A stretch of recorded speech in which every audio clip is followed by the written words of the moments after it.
Olá, como se comportam as instituições públicas quando o assunto é violência contra a mulher? Para responder essa pergunta, o Congresso Nacional está fazendo um levantamento em todo o território nacional.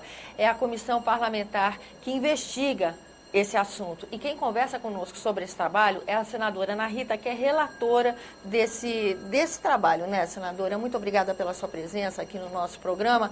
A senhora até teve agora no plenário fazendo um discurso sobre o assunto, trazendo dados sobre uma prestação de contas sobre o que tem feito de fevereiro até aqui. Os dados não são muito animadores, né? Na verdade, é isto mesmo. A Comissão Parlamentar Mista de Inquérito, ela tem visitado os estados brasileiros, já visitamos 6 estados, realizando audiências públicas, realizamos também 18 audiências públicas aqui no Congresso Nacional, além de diligências que temos feito nos estados.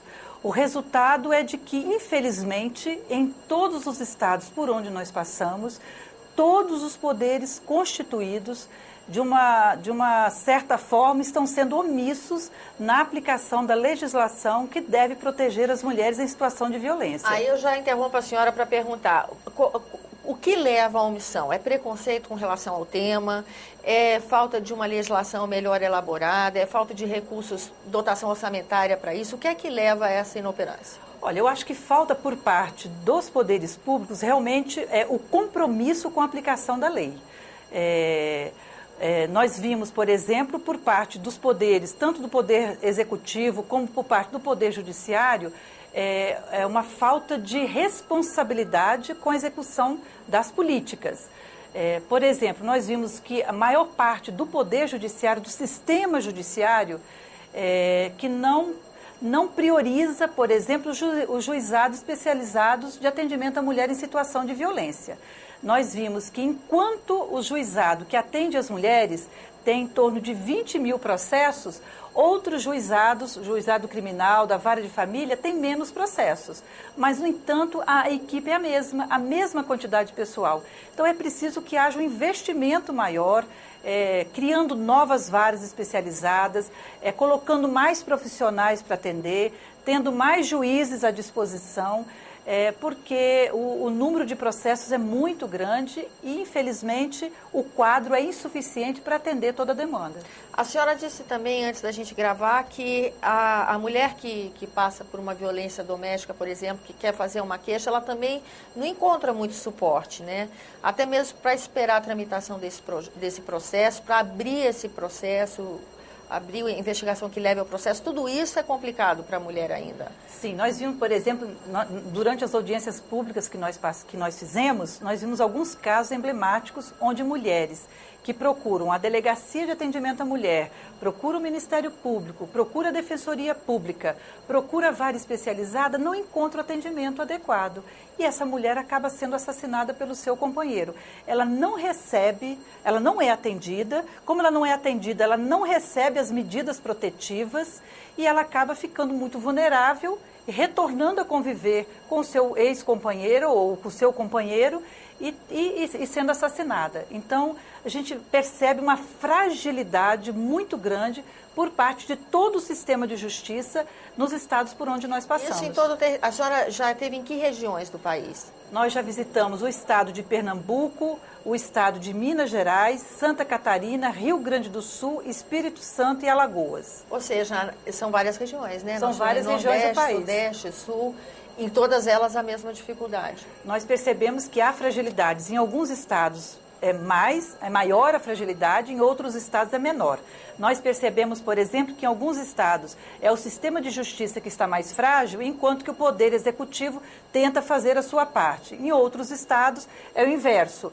É o sistema de justiça funcionando um pouco melhor, mas é o Poder Executivo que não cumpre o seu papel. Então, isso compromete o atendimento de um modo geral. Quer dizer, o atendimento à mulher em situação de violência é todo um trabalho em rede. Não é apenas a mulher chegar até a delegacia e fazer a sua queixa, mas é preciso que esse processo seja transformado no inquérito e que esse inquérito tenha todo um encaminhamento que passa pela justiça também. Então, se não funciona, não é suficiente apenas fazer o registro da queixa, mas é preciso que haja todo um comprometimento de todos os poderes que são responsáveis pelo atendimento à mulher em situação de violência. Isso significa dizer que o Pacto Nacional de Combate, de Enfrentamento à Violência contra a Mulher, que surge a partir da Secretaria de Políticas, né, nesse sentido, isso quer dizer que esse pacto falhou?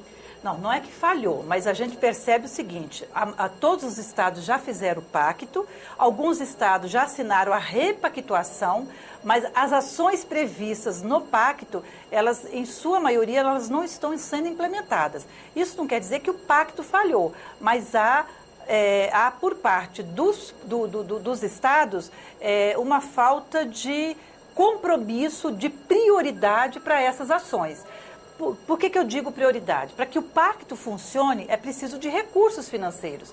Quando a gente olha o orçamento destinado para essa área, ele é muito pequeno. Não há uma priorização no sentido de destinar recursos suficientes para contratar pessoas, profissionais. Por exemplo, tem delegacias que não têm escrivão, tem delegacias que não existe equipe multidisciplinar para atender a mulher que chega para fazer o registro de sua queixa, porque a mulher em situação de violência, Tânia, quando ela procura a delegacia, ela já passou por um processo de violência tão grande, durante um período tão longo, que ela chega lá completamente vulnerável. Está fragilizada. Muito fragilizada. Então, ela precisa ter um atendimento com uma equipe multidisciplinar, com assistente social, com psicólogo, que converse com ela, que dê força para ela.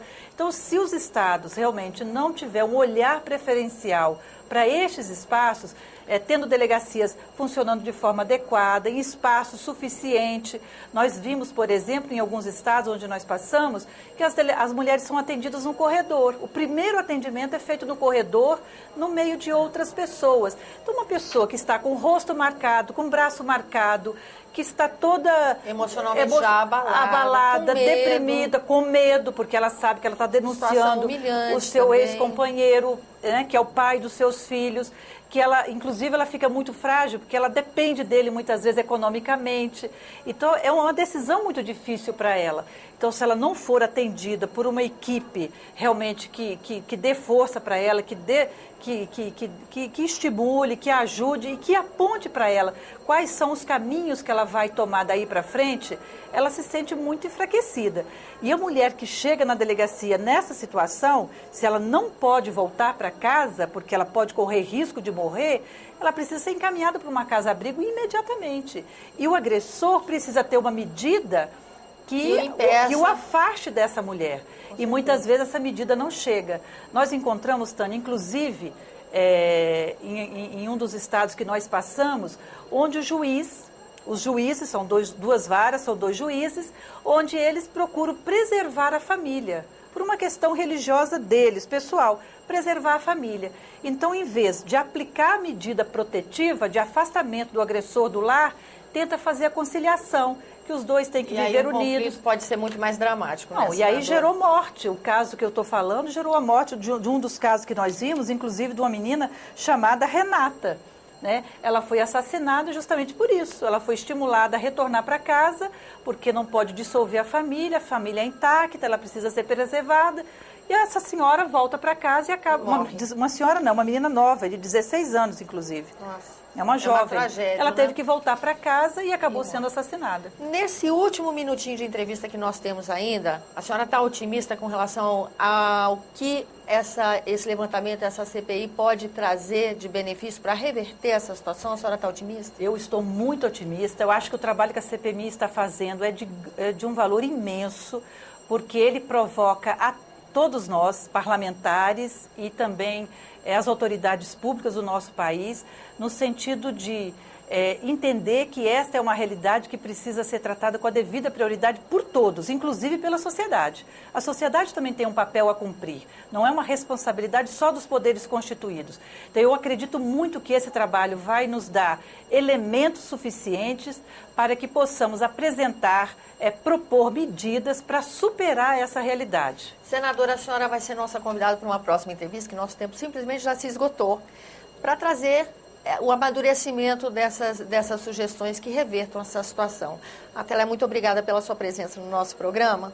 Obrigada, Tânia, eu que agradeço. A você que nos acompanha, muito obrigada pela atenção. Eu sou Tânia Horman, esse é o programa Argumento. E se você quiser entrar em contato conosco, 0800 61 2211, ligação gratuita, ou acesse www.senado.gov.br/TV.